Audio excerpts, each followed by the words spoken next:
Thank you so much, James, for this warm welcome. Good evening, everyone from New Delhi. I'm so glad to be here at this event. As James was saying, I'm still a student. I'm still a final year student of law at the University of Delhi. And more than being a speaker or a contributor to this forum, what I was seeking was to enhance my knowledge from eminent speakers panel, including Madam Aisha, Aftab Bhai, and my friend Poonam, and many other speakers to speak. So I'm so grateful to be here today.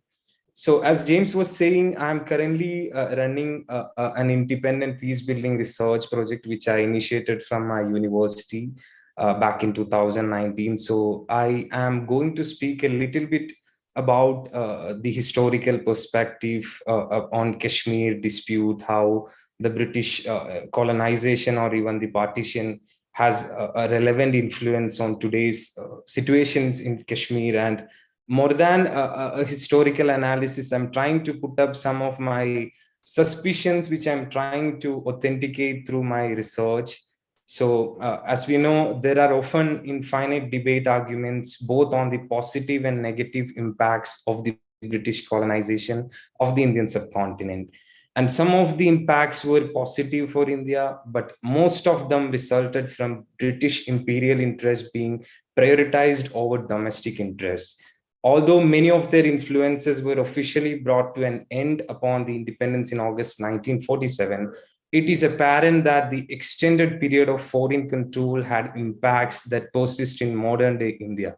I could relate the same thing what Aftab was speaking about the continued legacies of the legal history and the legal structure of today's Bangladesh, and what Madam Aisha was saying. Like we experience and we see that even in today's legal establishments of India. As a law student myself, I know the Indian Penal Code itself is a contribution from the British, and again, bringing the entire Indian subcontinent under the control of one central government presided over by the British Parliament in London is the most widely claimed change for the region, and it had historically consisted of only a weak collection of distinctly separate districts with considerably separate economic systems.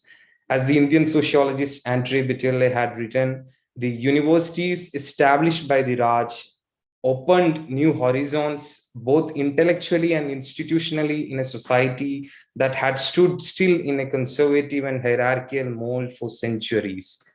But it should be noted with importance that even if the British had this credit for politically uniting, as they say, it has destroyed 100 times, I may say, when they went away by partitioning our motherland, splitting the worlds and lives of people, that too on a theory, the two-nation theory, eventually installing a never-ending hatred between the communities and pushing to the long loop of underdevelopment, as far as I understand.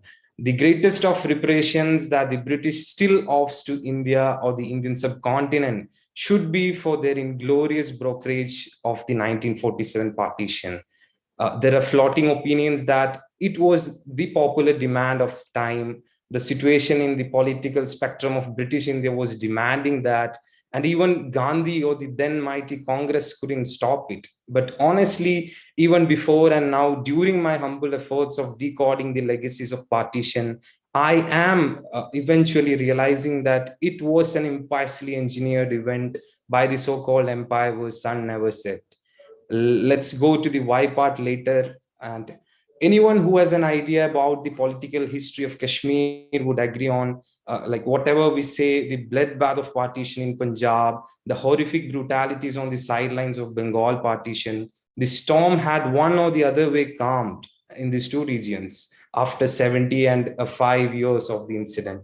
But Kashmir is an unentered, unresolved, and magnificently chaotic byproduct of the British partition of India. After the First Anglo-Sikh War, the Treaty of Amritsar was signed in 1846 between the British East India Company and Raja Gulab Singh, giving birth to the princely state of Jammu and Kashmir. The British demanded a compensation of 7.5 million Indian rupees from Sikhs, They could not pay. Gulab Singh did and got the Kashmir Valley in return with an acceptance of overall British sovereignty. So one can only say since then J&K was an ally. The Jammu Kashmir was an ally of the British, which was technically an independent princely state, but its administration ran under the supervision of British Crown. So again, there was no direct influence of British imperialism in Jammu and Kashmir then. And also by the early 1947, the British had made it clear to the princes that a concept of Princestan would not happen. Each ruler would have to choose to join India or Pakistan and need to make an accession. However, a few princely states wanted to behold their decisions and even thought of becoming independent. Two significant and controversial accessions involving the princely state of Junagadh and Hyderabad set precedents to enable India and Pakistan to engage in duplicity, double standards, and diatribes in relation to what was to become the Kashmir dispute. The Junagadh situation particularly created some interesting and really dangerous precedents in relation to Jammu and Kashmir's later accession to India. Amongst the many dilemmas faced by the Maharaja Hari Singh of Kashmir, the heaviest one was the Kashmiri linkage to the place that was to become Pakistan. They were connected economically, socially, and they were even having cultural ties. For example, the town of Rawalpindi, it was so nearby town to Jammu Kashmir, and they were depending on the town as it had a railway access. And similarly, the Sialkot town, it was dependent to the residents of Jammu, and also the dependency of Jammu Kashmir people to the town, Jhelum town. There are multiple examples which we can focus and list. So, despite the standstill agreement with Pakistan, the Jammu Kashmir's dependency on Pakistani Punjab was highlighted in September 1947 when the supply of essential goods and services to Jammu Kashmir, including petrol, wheat, and salt, was severely curtailed. This may have been an act of intimidation by Pakistan, but post-partition, however, the odds of India obtaining Jammu and Kashmir improved. The British had constituted two formal boundary commissions in 1947 with Sir Cyril Radcliffe as the chairman of both. The barrister's attributes for this major cartographical challenge appear to be his total lack of knowledge of or interest in India. Radcliffe had never been to the subcontinent before, nor would he return after the completed boundary work. Instead, he was a legal surgeon who the British brought to India solely to sever the subcontinent into two independent dominions. And let me also remind that this all are my mid research feelings, and these are not the concluded conclusion of my research, or might not be even fully true. But I'm just sharing this as a student on a student perspective. In 17 August 1947, the possibility of Jammu Kashmir joining India improved significantly after the Radcliffe Boundary Commission contentiously awarded India the narrow and strategic Gurdaspur land corridor. Even some Pakistanis saw Gurdaspur allocation to India as a conspiracy because Gurdaspur district had a 51% of Muslim majority population. They all say it should have been awarded to Pakistan. But when it comes to the Jammu Kashmir's future, the general consensus among the British, Indians, Pakistanis, most leading Jammu Kashmir politicians, probably many of the people of Jammu Kashmir, and later the United Nations, was that Jammu and Kashmir and should ultimately and its entirety join either India or Pakistan.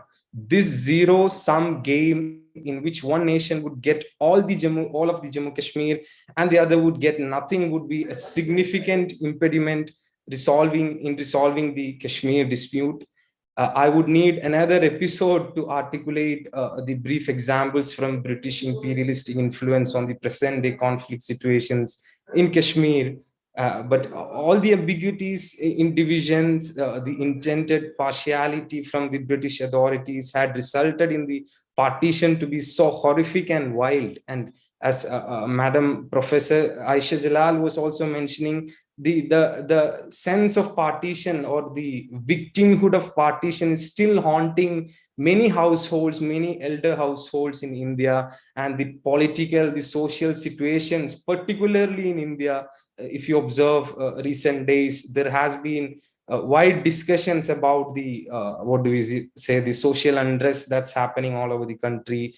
And I, some or the other way, I get this instinct to connect it with to the partition, the lack of communal harmony in present day India. I somehow feel like it can have a loose link to what happened during the partition and all.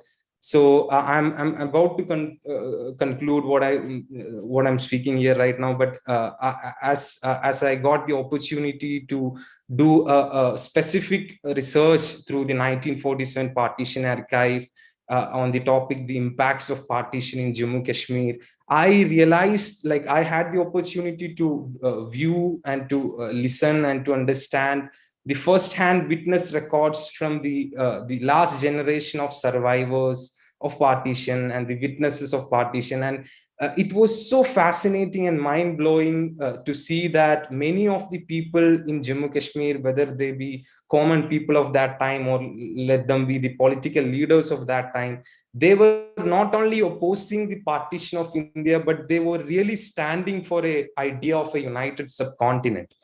So it was really fascinating for me. Like, we have an image and a notion of present day Kashmiris as they are separatists, so they want to escape both India and Pakistan, and they want to establish independence or whatever, as they say. But this fact, and this was the recorded interviews which I got a chance to view, and it was so mind blowing. And again, one more point which I would like to place here is the suspicion behind the Mountbatten Diaries of 1947, which British author Andrew Lowney's on a legal journey and a legal procedure to get the personal diaries of the last Viceroy of India, Mountbatten. And hopefully that diary, it has been declassified, and it has not been given to the public, but it was preserved. So we really suspect that there would be some notices and records about their unhealthy aim in partitioning the country. So that's all I have to say. As I was saying, I started an independent research project on Kashmir 3 years back. On the very same day, the central government of India abrogated a constitutional special status which was given to the Jammu Kashmir state. And like, it eventually turned into an independent peace building research from a discussion forum in my university. And still I'm in the process of that research. I'm trying to get as far as ground testimonies from the last elder generations in Kashmir. And this humble study I initiated had has been undertaken for last 3 years, and had made me realize the relevance of British interest in partition of the country, which later nurtured this grievance conflict in Kashmir. I'm still authenticating my understanding and research findings with a lot of historical evidence and blending it with the concepts of international law to reinstate the Kashmiriyat, or what we say, the feeling of harmony between Kashmiri communities. So I'm also volunteering for an organization founded by a former judge of the Supreme Court of India, and we advocate for peace and unity in the Indian subcontinent, particularly between the erstwhile states of British India. So let's see how this journey gets along for all of our incredible initiatives in studying the global impacts of one of the mightiest empires in history. Thank you so much for listening to me.